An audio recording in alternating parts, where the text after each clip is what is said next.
하나님의 말씀은 민수기서 9장 15절에서 23절 말씀입니다. 우리 같이 함께 읽도록 하겠습니다.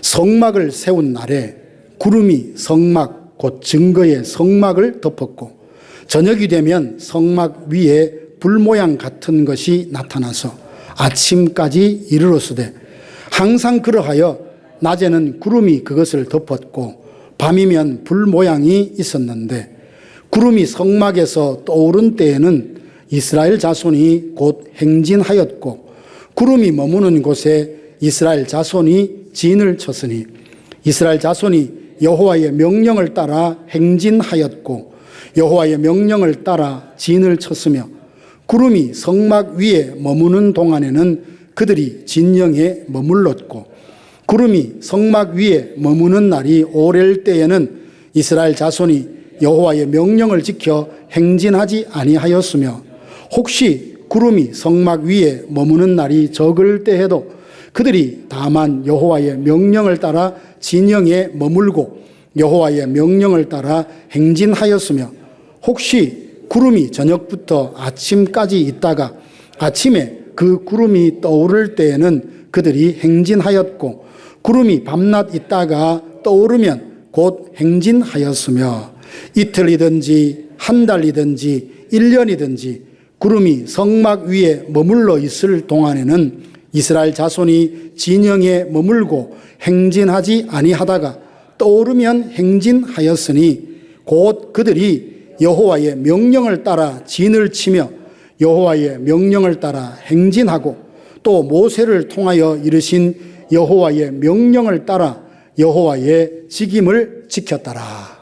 아멘. 아멘. 디모데 후서에 보면 사도 바울이 믿음의 아들 디모데에게 권면을 하면서 그리스도인들을 세 가지 은유로 풀어서 설명을 합니다. 먼저는 결승선을 향해서 힘껏 달려가는 경기하는 자의 그리스도인을 비유합니다. 선수의 유일한 목표는 뭐겠습니까? 영광의 상을 얻는 것이죠.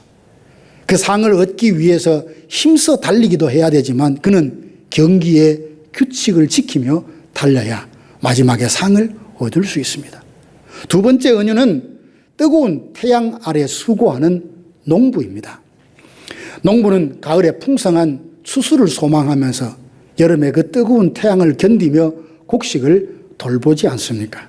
우리 또한 마지막 날 주님 앞에 섰을 때 잘했다 칭찬해 주시며 그 열매를 가지고 주님을 만나기를 소망하며 살고 있죠. 또 하나 바울은 그리스도인들을 군사에 비유하고 있습니다.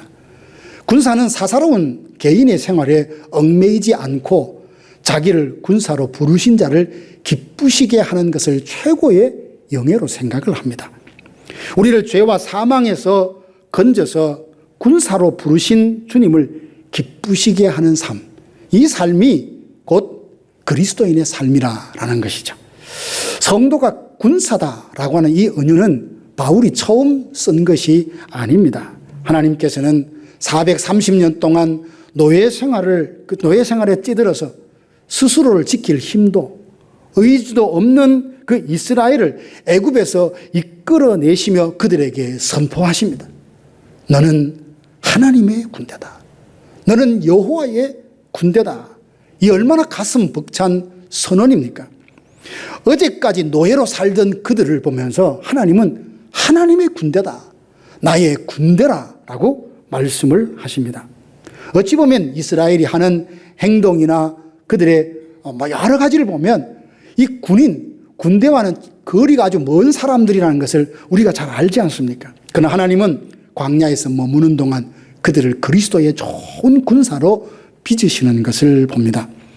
20세 이상의 모든 남자들, 싸움, 전쟁에 나갈 만한 사람들을 다 헤아리게 하시고 그리고 성막을 중심에서 진영을 꾸려서 거룩한 진지를 구축하십니다.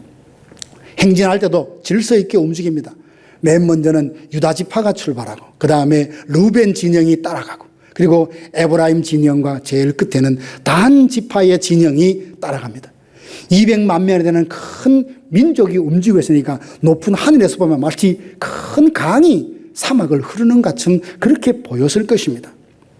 시내 광야에서 출발해서 10하룻길이면 도착할 수 있는 가나안 땅, 그 약속의 땅을 앞두고 하나님은 왜 이스라엘 두고 너는 나의 군대라고 불렀을까?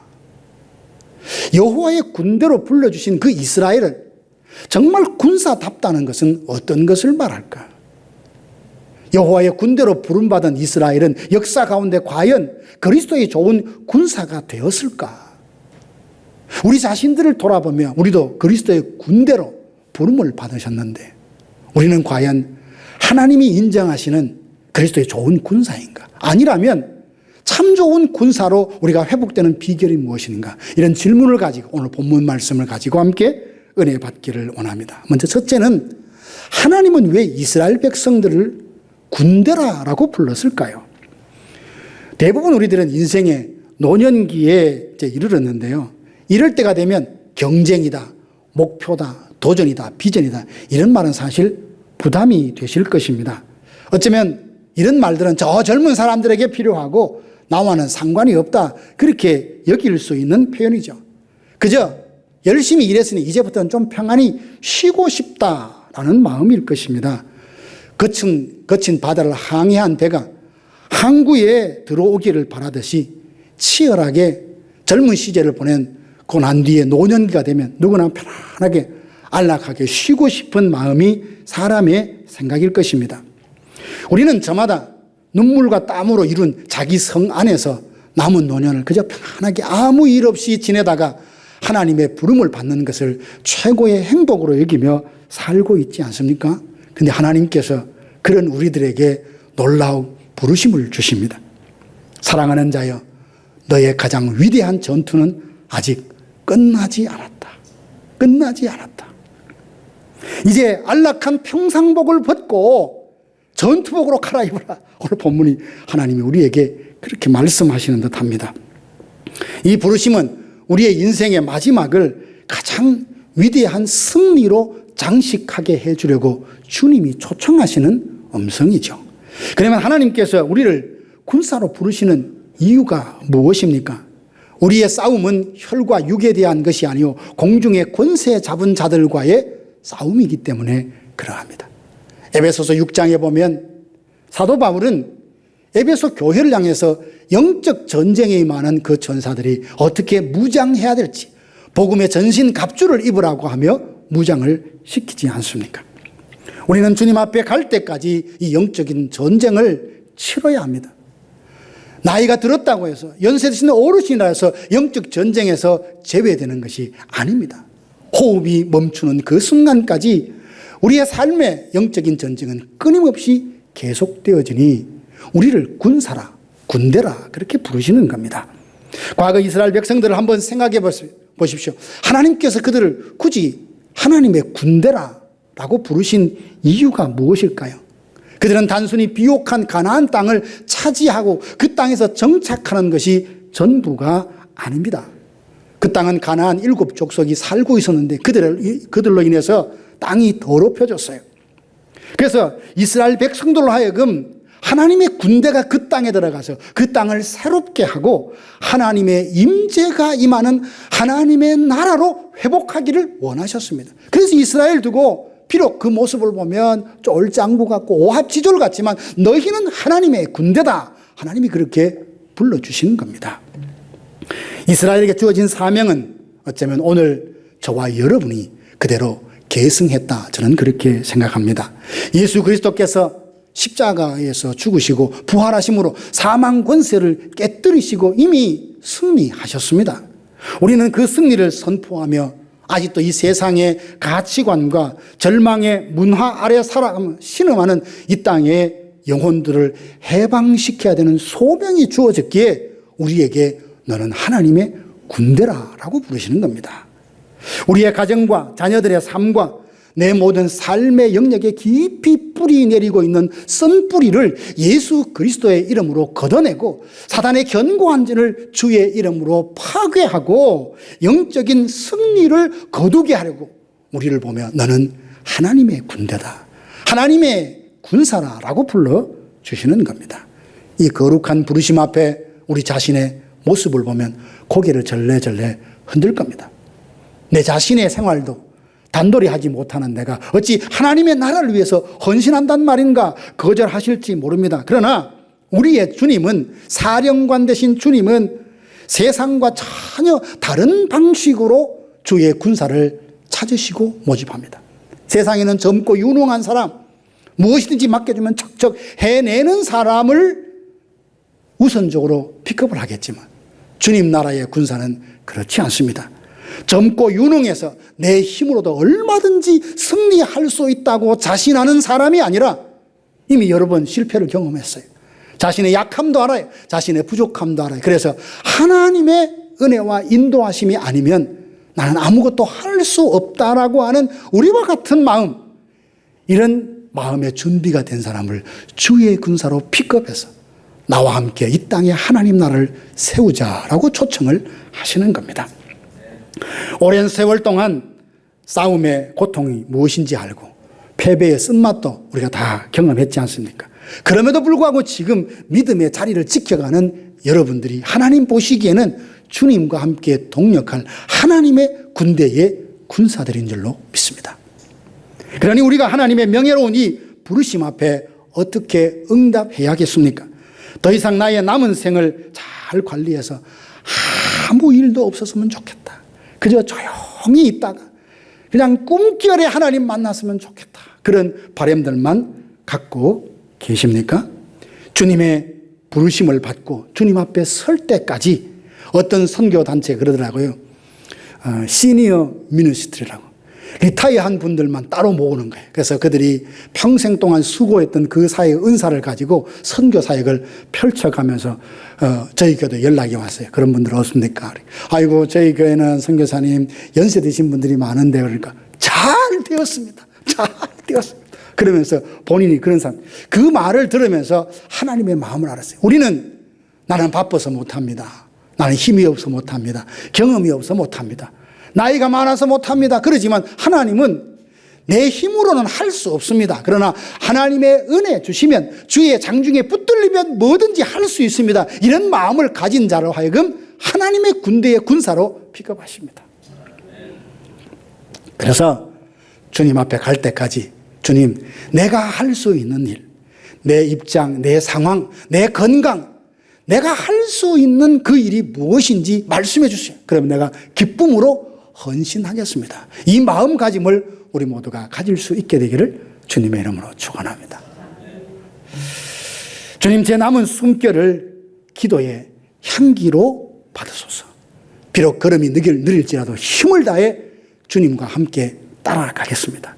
눈이 침침하여 제대로 보이지 않지만 이 땅의 것은 잘 보이지 않아도 영광스러운 하늘의 소망은 내가 밝히 눈을 뜨고 볼 수 있게 되기를 원합니다. 기도하며 발걸음을 내디디면 하나님은 우리의 약함도 쓰셔서 사용하셔서 주의 영광을 드러내실 줄로 믿습니다. 그래서 하나님은 오늘 이스라엘에게 그리고 오늘 우리들에게 너는 하나님의 군대다라고 부르십니다. 아이고 나는 나이 많아서, 아이고 나는 바빠서, 나는 경험이 없어, 이렇게 거절하지 마시고 주님이 부르신다면 주님이 감당할 수 있는 힘도 주시리라 믿고 나 자신을 드릴 때 하나님은 우리를 통하여 놀라운 일을 행하실 줄로 믿습니다. 두 번째로는 무엇이 하나님의 나라의 군대의 군사다움 모습일까요? 군사다움의 영광이라는 것은 사령관의 명령이 떨어지면 즉각 민첩하게 순종하는 데 있습니다. 군인의 생명은 명령에 순종함에 있죠. 우리가 하나님의 군사라는 영광스러운 신분을 얻었다면 이제 우리의 영혼은 이 군대의 유일한 생명줄이자 행동 원리가 무엇인지 배우고 익혀야 하죠. 그것은 바로 사령관 되시는 예수님이 명령하시면 아멘 하고 순종하는 것입니다. 그리고 하나님과의 깊은 신뢰가 있어야 되는데요. 명령을 따라 순종하는 삶을 통해서 하나님과의 관계는 더 깊어집니다. 군사다움의 영광은 바로 순종을 통해서 누리는 친밀한 관계를 통해서 이루어지죠. 오늘 본문이 그리는 광야의 이스라엘 공동체를 한번 상상해 보십시오. 200만 명이 넘는 커다란 민족이 광야를 이렇게 행진을 합니다. 그들이 아무 말도 하지 않고 조용하게 그렇게 움직였을까요? 아닙니다. 시끌벅적 짐승이 우는 소리, 아이들 떼쓰는 소리, 그리고 사람들의 웅성웅성 사람들의 소리로 가득했을 겁니다. 그들이 행진을 하면서 무슨 말을 했을까요? 다 기대의 참말, 소망의 참말, 그리고 축복의 말, 그런 말만 했을까요? 아닙니다. 도대체 언제 가는 거야? 가나안 땅은 언제 나오는 거야? 때로는 불평하고 원망하는 그런 소리들도 무리 중에 있었을 것입니다. 미래에 대한 불안의 속삭임도 있었을 겁니다. 우리 정말 가나안에 도착하는 거 맞아? 가다가 광야에서 다 죽는 거 아니야? 라는 불안의 속삭임도 있었을 것입니다. 그런데 그 모든 불평, 아우성, 소리 다 잠재우고 행동하게 하는 하나의 신호가 있었으니 그것은 무엇이냐? 하나님의 뜻, 하나님의 명령이었어요. 하나님의 명령을 그 수많은 백성들이 어떻게 알아차렸을까? 신호가 있습니다. 그건 바로 구름 기둥이었습니다. 구름이 일어나 움직이면 내가 계속 그곳에 있고 싶어도 하나님이 뜻이겠니 생각하고 보따리를 사서 장막을 걷고 그 길을 나서는 것입니다. 구름이 멈출 때 그들은 모든 것을 멈추었습니다. 아니 가고 싶은데 더 갈 수 있는 힘이 있는데 그럼에도 불구하고 구름이 멈추는 그곳에 멈추어 서서 텐트를 쳤습니다. 어찌 보면 인간적인 이성으로 보면 참 이해할 수 없고 비효율적인 것처럼 보일지 모릅니다. 그들은 그 멈춤의 시간 동안 그들은 자신의 힘이 아닌 하나님의 공급하심으로 이 광야에서 살고 있다는 것을 하루하루 새삼 깨닫게 되죠. 이것이 바로 주님이 멈추라는 명령을 따르는 주님을 신뢰하는 훈련이었던 거죠. 그 반대로 구름이 떠오를 때는 가기 싫은데 하루만 더 있다 가지 이런 게 소용이 없습니다. 구름이 떠오르면 모든 이스라엘 백성은 함께 텐트를 걷어서 구름이 향하는 대로 그렇게 따라갑니다. 이 말씀을 연구하면서 누가 그러시더라고요. 구름을 따라간다니까 옛날 트로트 가요가 막 생각난다며 중얼중얼 막 노래를 부르더라고요. 구름 따라가는 인생이라며. 본문 말씀에서 여호와의 명령을 따라, 여호와의 명령을 따라 이 말이 7번 계속 반복해서 나옵니다. 15절에서 23절을 읽었지만 실제로 이 긴 구절을 한 구절로 쫙 집약을 하면 여호와의 명령을 따라 진을 치고 여호와의 명령을 따라 행진했고 여호와의 명령을 따라 그 맡은 직임을 감당했다. 이 한 문장으로 정리할 수 있음에도 불구하고 하나님은 모세를 통해서 여호와의 명령을 따라 여호와의 명령을 따라 구름을 따라 구름이 가면 가고 구름이 멈추면 멈추었었다고 계속 반복하는 이유는 뭘까요? 하나님이 그들을 뭐라고 불렀습니까? 너희는 하나님의 군대다. 하나님의 군대의 중요한 특징은 뭡니까? 구름을 따라 하나님의 명령을 따라 가는 삶이라는 것이죠. 그렇다면 주님 명령하실 때 우리가 어떻게 군사다운 삶을 살 수 있겠습니까? 먼저는 주님이 멈추라 하실 때 멈출 수 있어야 합니다. 이게 참 쉽지 않지요. 세상은 우리에게 뭐라고 속삭입니까?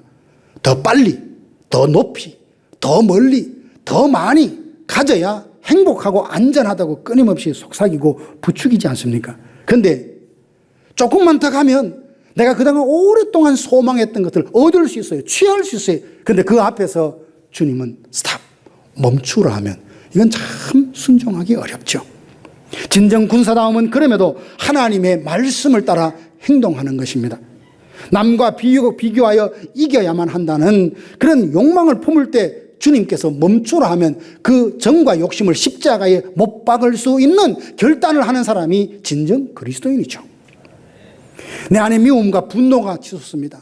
그런데 미워하기를 멈추라 하시면 주님께서 나를 어떻게 용서하셨나를 생각하며 1만 달란트와 같은 빚을 진 나를 완전히 그 빚을 탕감해 주신 하나님의 은혜를 생각하며 이웃과 형제를 조건 없이 용서하기에 이르는 미움을 멈추는 것. 앞길이 막혔을 때 막 조급해하며 억지로 뭔가를 해보려고 발버둥 치는데 잠잠히 주의 구원을 기다리라. 멈추라 하면 큰 계획을 가지신 하나님의 그 전능하심을 신뢰하면서 기다릴 줄 아는 것이 바로 이 그리스도의 군사입니다. 그런가 하면 우리는 전진하라라는 명령 앞에도 결단력 있게 행동해야 합니다. 성령께서 오랫동안 우리 마음에 감동을 주고 부담을 주는 게 있을 겁니다. 이렇게 하면 좋겠다. 저렇게 하면 좋겠다. 근데 내 상황을 보니까 그렇지 않아요. 그래서 자꾸만 상황과 그 이유를 대해서 성령의 감동과 그 생각을 자꾸만 멸시하고 감추고 억누르게 되잖아요. 그러면 성령은 내 안에서 더 이상 말씀하지 않으시고 침묵하십니다. 성령께서 말씀하십니다. 참 어렵지만 주님께서 원하시니 해보라고 할 때, 그때 주님만 믿고 내 상식과 상황은 맞지 않지만 주님이 말씀하셨다는 한 가지 이유만으로 발걸음을 내디디면 그의 삶은 그야말로 하나님이 역사하시는 기적이 연속이 일어날 것입니다. 이것이 바로 하나님 나라의 군사다움이죠.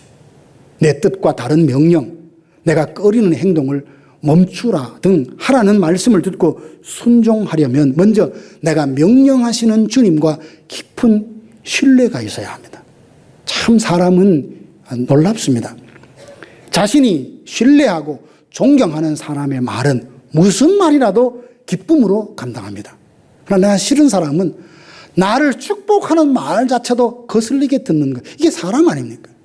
우리가 주님의 명령에 순종하는 그리스도의 군사다운 군사, 성도가 되려고 하면 먼저 주님의 말씀을 따라 살아야 되는데 그 전에 나에게 명령하시는 주님과의 신뢰를 쌓고 그분을 전심으로 사랑하는 마음이 회복되어야 합니다.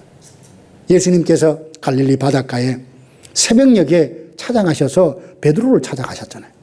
베드로에게 처음 하신 말씀이 뭡니까? 너 나 3번 부인했지. 내가 아주 잊지 않고 기억하고 있어. 예수님 그렇게 말씀하지 않으셨어요. 먼저 뭐라고 하셨습니까? 요한의 아들 시몬아, 네가 나를 사랑하느냐? 네가 나를 사랑하느냐? 예수님은 내 양을 치라, 내 양을 먹이라는 말씀을 다시 주고 싶은데 그 전에 뭘 확인하십니까?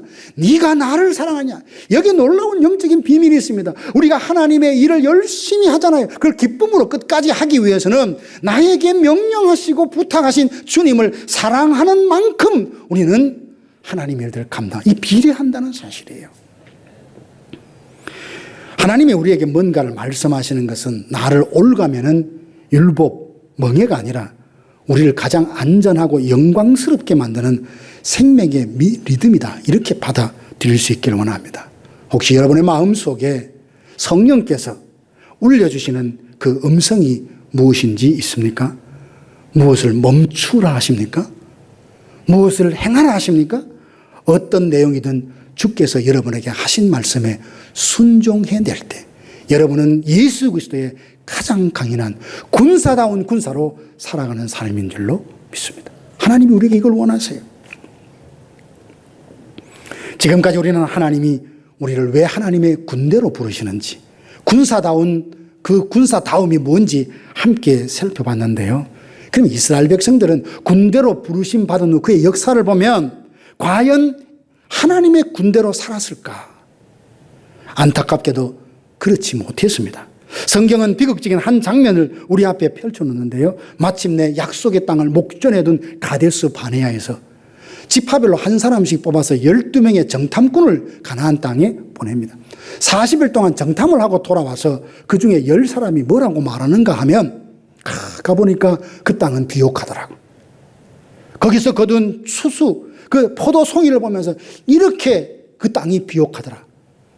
거기까지 했으면 참 좋을 텐데 그러나 그 땅의 성은 너무나 견고하고 그 땅에 살고 있는 사람은 다 거인이라서 우리는 결코 그 땅에 들어갈 수 없다고 절망적인 섞은 말을 하죠. 하나님은 뭐라 하셨습니까? 전진해라, 두려워 마라, 주저하지 말고 앞으로 나아가라, 반드시 내가 너에게 그 땅을 주리라 라고 말씀해 주셨지만 사람들은 그걸 믿지 않고 눈앞에 보인 현실만 보고 멈추어 서버렸죠. 오히려 누군가 앞장서서 우리를 애굽으로 돌아가게 하자라고 악한 말로 원망을 했습니다.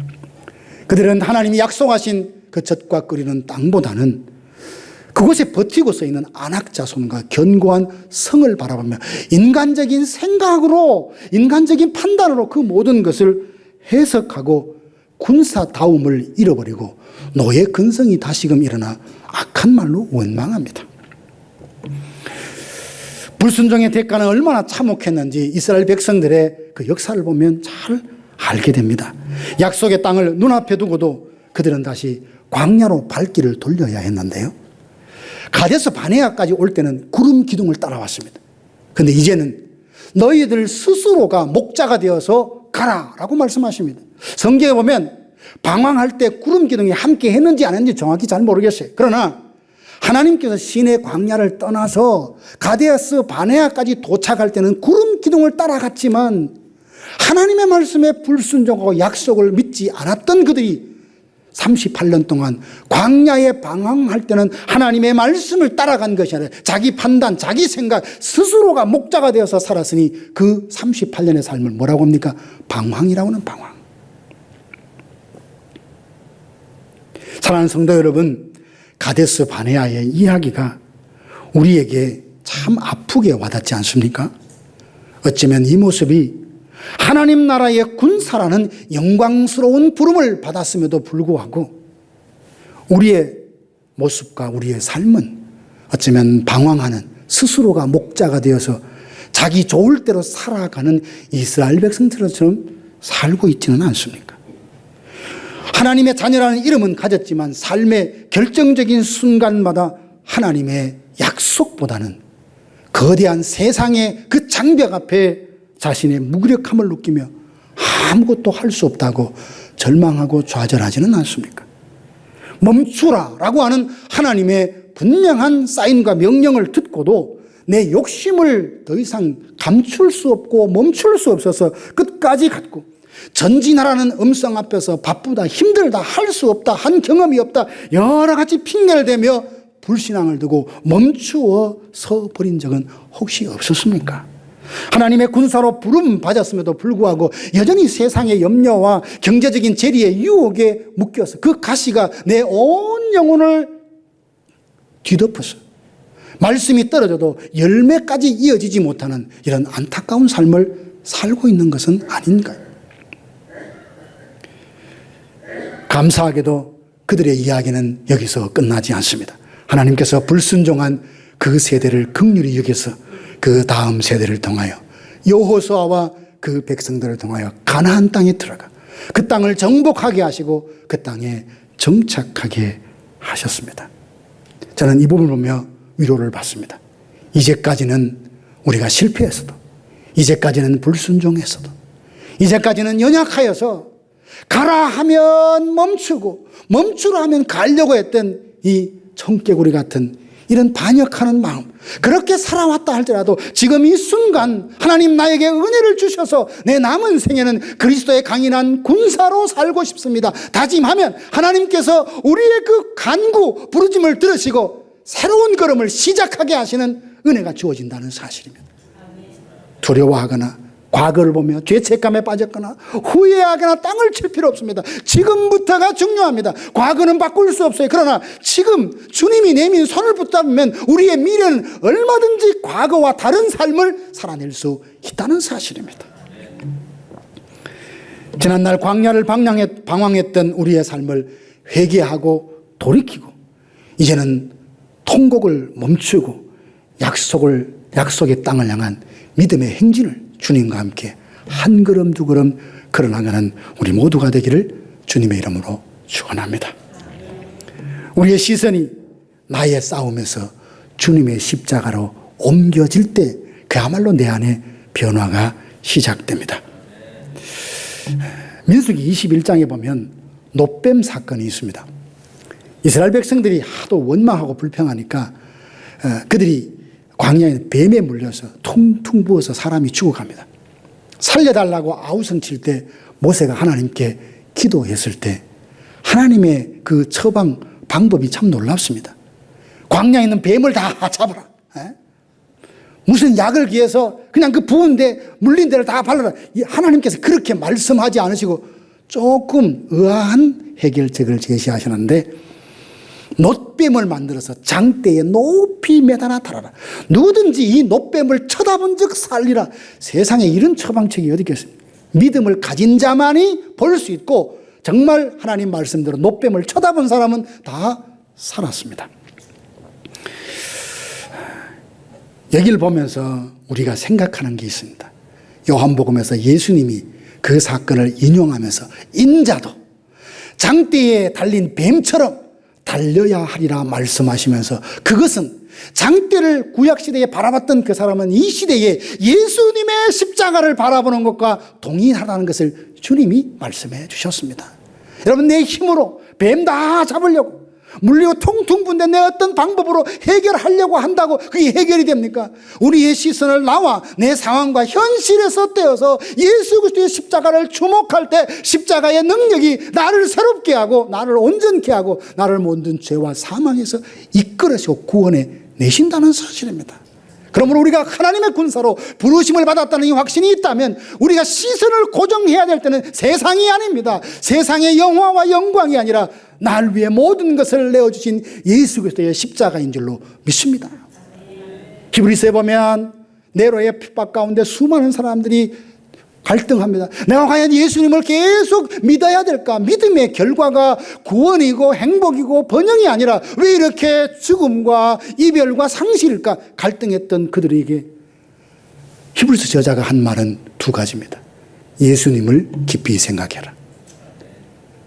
믿음의 주요, 우리를 온전케 하신 대제사장이신 예수 그리스도를 바라보라. 이것이 바로 해결책이었습니다. 여러분, 혹시 여러분의 마음을 끊임없이 물고 늘어지는 불뱀이 있습니까? 죄책감과 자기 혐오, 끊임없이 물어뜯는 과거의 상처와 실패에 대한 기억들, 이 독을 우리 힘으로 해독해 보려고 몸부림치면 칠수록 허탈해집니다. 할 수 없구나 라는 결론에 이릅니다. 바로 그때 하나님께서 우리에게 말씀하십니다. 내 스스로 내 힘으로 싸우려고 하지 말고 내가 주는 지혜, 내가 주는 힘, 내가 주는 능력, 나와 함께 그것을 싸워서 이기라고 말씀하십니다.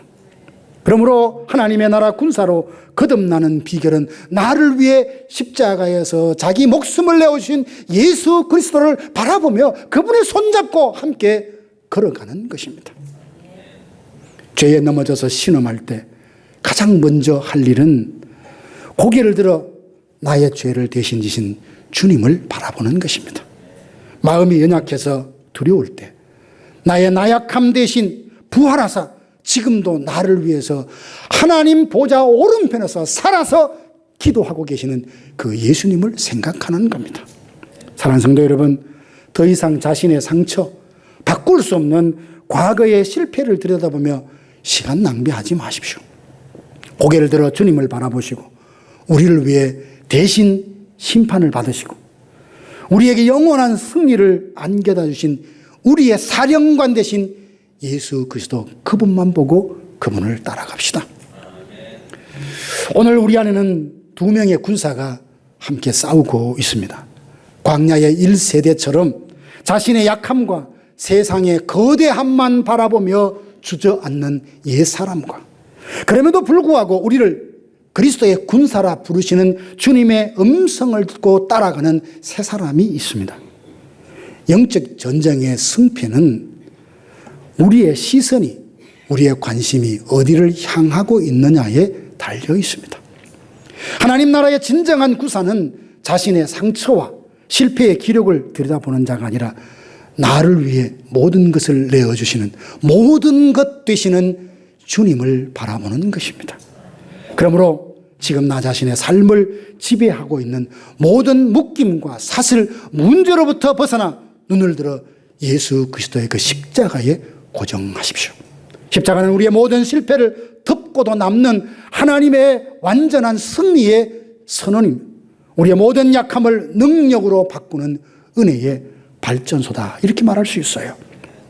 그 십자가의 능력 안에서 우리의 모든 방황을 끝내고 다시 믿음의 행진을 시작하며 마침내 우리 삶의 모든 영역에서 승리하는 하나님 나라의 군대의 좋은 군사가 되시기를 주님의 이름으로 축복합니다.